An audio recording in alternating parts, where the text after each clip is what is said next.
大家好，我是小敏。今天的早餐用剩饭做好吃的鸡蛋饼，一起来看看怎么做的吧。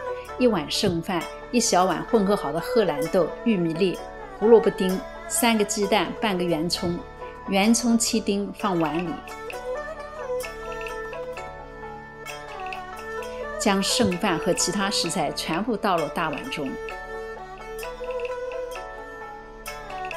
鸡蛋也打入其中。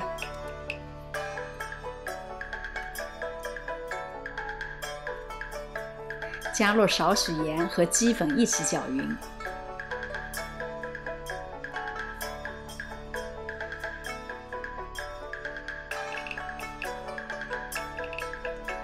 米粒要尽量打散哦。将剩饭、鸡蛋液用勺分别舀入热油锅内，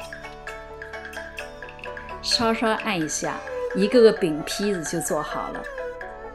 你可以在表面撒点黑芝麻和白芝麻增香，然后盖上锅盖，中火焖煎2到3分钟，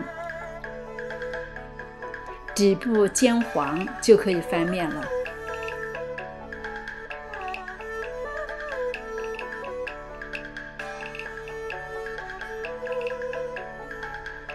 翻完面后，再次盖上锅盖煎2分钟。看到这里，你是不是觉得这款早餐很容易？将剩下的剩饭、蛋液继续全部做完。这一锅撒了白芝麻。同样的方法，2面煎黄即可。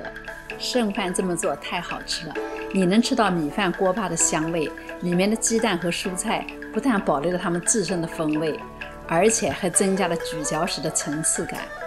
这款简单好吃又营养的早餐您喜欢吗？好了，喜欢我视频的就请关注和转发吧，谢谢您的支持。